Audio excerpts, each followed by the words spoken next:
সালামু আলাইকুম। আমাদের হাইজুর কলেজ স্ট্রিটে এমন একটা দোকান আছে যেখানে মানুষ সকালে দুপুরে রাত্রে খাবার না খাইলেও এমন মানুষ আছে যে এখানে চা না খাইলে তার ঘুমই হয় না। বিসমিল্লাহির রহমানির রহিম। কাপাসিয়া থানা রায়ের ইউনিয়ন কলেজ থেকে বলছি আমি একলাস মোড়ল। আজকে জানবো লতিফের চায়ের দোকানে অনেক ভিড়, এই ভিড়ের কারণ কি একটু জানবো, আসেন আমাদের সাথে। আসসালামু আলাইকুম ভাই। ওয়ালাইকুম সালাম। ভাই বাড়ি কোথায় আপনার? এই তো বুলেশ্বর। আপনি লতিফের দোকানে, কালকে ঈদ, আজকে লতিফের দোকানে কেন আসা? এনে ভাই চা খাইতে আসছি, এই এলাকাটা দেখতে সুন্দর, চাটাও বেশ ভালো হয়, এই জন্য চাও খাইতে আসছি, এলাকাটাও ঘুরে দেখে গেলাম। ও তাই, ঠিক আছে ভাই।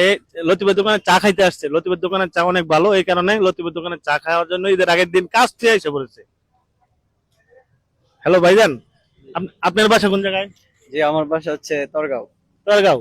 এত দূরে থেকে কি কারণে আসা? ভাই এখানে শুনছি চা নাকি অনেক মজার হয়, সেই জন্য আর কি আসা। ও এই ভাই, লতিফের দোকানে চা খাওয়ার জন্য আসছে। আরো ভাইজান আছে, সবার কাছ থেকে জানবো লতিফের দোকানের চার ব্যাপারে। বড় ভাই আসসালামু আলাইকুম। ওয়ালাইকুম আসসালাম ভাই। আপনার বাড়ি কোন জায়গায়? আমার বাড়ি হচ্ছে বাগিয়াতে। বাগিয়া। আপনি কি এ, ঢাকায় থাকেন? ঢাকাতে থাকি। ছুটি মানে ছুটিতে আসছি, ঈদের ছুটিতে। ও এখানে আমাদের এই যে একটা চার দোকান আছে, লতিফ ভাইয়ের দোকান, দোকানে চা খাইছেন? চা খাইছি। চা আসলে আমরা যখন ছুটিতে আসি বেসিক্যালি আমার বন্ধু বান্ধব এখানে নিয়ে আসে, যার কারণে এখানে আসা হয় আর কি। ওই আড্ডা দেওয়ার বলতে হাল জোর আমরা মোড়ে আসি আড্ডা দিয়ে। ও এই ভাই, ও লতিফের দোকানে চায়ের পাগল। দেখেন ভাই, ওই যে এদিকে কত ভিড়, এই ভিড়ের মধ্যে আমি যেতে পারবো না, কারণ হচ্ছে অনেক ভিড়। হ্যালো আসসালামু আলাইকুম ভাইজান। ওয়ালাইকুম সালাম। ভাইজান বাসা কে এদিকে? জি আপনি বাড়িতে কোনো কাম কাজ নাই? আছে, কিন্তু এখানে চার কথা তো সবাই জানে। এখানে চার কথা মনে হইলে বাসায় থাকতে মন চায় না, আইসা পড়ি। কাম কাজ থেকে আইতে মন চাই। হ্যাঁ পড়ি। এই যে দেখছেন, হ্যাঁ চার কোনো তুলনা হয় না, এই যে কাম থেকে বসতে চা খাইতো। ঠিক আছে দর্শক, চলেন আরো জানি। হ্যালো আসসালামু আলাইকুম ভাই, ভালো আছেন? ভালো আছে, ভালো আছে। ভালো। আপনি কি এখানে কেন আসছেন?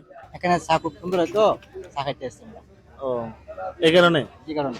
এই দেখেন রাজীব বাবু বলছে এখানে চা অনেক ভালো হয়। এই স্যার কি বুঝে, খালি পান খাইতেছে।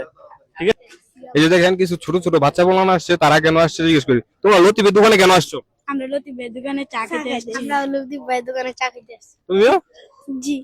দেখেন ছোট ছোট বাচ্চারা লতিফের দোকানে চা খাইতে আসে। আসসালামু আলাইকুম। ওয়ালাইকুম সালাম রাহমাতুল্লাহি ওয়া বারাকাতুহু। আঙ্কেল ভালো আছেন? জি আলহামদুলিল্লাহ ভালো আছি। আপনি সারাদিন থেকে লতিফের দোকানে বসে থাকেন, লতিফের দোকানের চার ব্যাপারে কিছু বলেন। চা মাশাআল্লাহ অনেক ভালো হয়, সবাই খাওয়ায় আনন্দিত, অনেক টেস্টি। পাশাপাশি আমি দাবি করতেছি ঠান্ডা চার আয়োজন করার জন্য। দেশ বিদেশে ঠান্ডা চার অনেক মানে এটা চল আছে ভালো, সবাই খুঁজে ঠান্ডা চা খাইতে। গরম চা সবার পছন্দ না। আমি এই বিষয়টা নিয়ে খুব গুরুত্ব দিছি, আপনারা বিষয়টা নিয়ে চালু করেন ঠান্ডা চা। ঠান্ডা চা? জি তুমি তো সিঙ্গাপুর রয়েছে, এই কারণে তুমি ঠান্ডা চা বেশি পছন্দ করো। জি, আমার দেশ ওইভাবেই পছন্দ করবে, খাওয়া শিখাইতে বলবো। আঙ্কেল এটা তো সিঙ্গাপুর না, এটা বাংলাদেশ। বাংলাদেশ হইলেও তো গরম চা মানুষ। পছন্দ করে আঙ্কেল, ঠান্ডা চা খাবে না। ঠিক আছে, দেখো কি একটু ভালো হয়। দেখি তোমার ইয়েটা, তোমার কথাটা একটু ভেবে দেখবো, বুঝছো? দেখো কয়জনের লাইক দেয়। কর্তৃপক্ষকে আমি জানাবো এই বিষয়টা। ঠিক আছে, ধন্যবাদ। হ্যালো আসসালামু আলাইকুম। ওয়ালাইকুম সালাম। ভাইজান এনো কেন আসছেন? চা খাইবার জন্য। ও, চা খাওয়ার জন্য? আপনি কি গরুর দুধের চা খান না রং চা খান? আমি রং চা খাই। আপনি রং চা খান?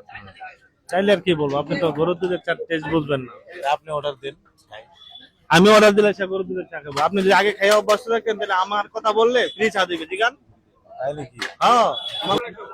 এখানে আমাদের বাইরে লতিফ ভাই আছে, কিন্তু লতিফ ভাই চা খাওয়াতে আমি সজীব ভাইয়ের কাছ থেকে জানবো কিভাবে আসতে হবে, ঠিকানাটা দিবে আমাদের সজীব ভাই। এবং একজন আঙ্কেল আমাকে বলেছে ঠান্ডা চা আয়োজন করার জন্য, এটা সজীব ভাই বলবে, করতে পারবে কিনা। সজীব ভাই আপনি বলেন, আগে বলবেন হইলো ঠিকানাটা, কিভাবে আপনি আসতে হবে। জি, আসসালামু আলাইকুম সকলকে। আমার মালাই চা এবং দুধ চা স্পেশাল দাওয়াত। আমার লোকেশন হচ্ছে হাইলজুর কলেজ গেট মোড়ের দক্ষিণ পাশে আমার দোকানটা। আপনারা সবাই চলে আসবেন, এখানে মালাই চা স্পেশাল আছে, দুধ চা স্পেশাল আছে। আর আমার এক আঙ্কেল আবদার করছে আমার এখানে, আমিও একসময় মালয়েশিয়াতে ছিলাম, আমিও প্রবাসী ছিলাম দীর্ঘ 7-8 বছর। তো প্রবাসে অনেক ঠান্ডা চা হয় আর কি, আইস দিয়া চা হয়। তো ইনশাল্লাহ আমিও চেষ্টা করবো ওনার আবদারটা রাখার জন্য, পাশাপাশি যাতে সবাই এখানে আসলে গরম মালাই চা এবং ঠান্ডা ঠান্ডা আইস চাও খাইতে পারে। হ্যাঁ, এটাও আমি অবশ্যই চালু করবো আর কি। ঠিক আছে, ধন্যবাদ। সম্মানিত দর্শক, খুশির সংবাদ যে আমার আঙ্কেল করছিল, ওই ঠান্ডা চার জন্য বলছিল, এই ঠান্ডা চার আয়োজন করবে আমাদের সজীব, লতিফের চায়ের দোকানের ওনার সজীব। আর লতিফ ভাই তো আছেই। ঠিক আছে দর্শক, আজকে এই পর্যন্তই, আগামীতে দেখা হবে অন্য কোনো ভিডিওতে।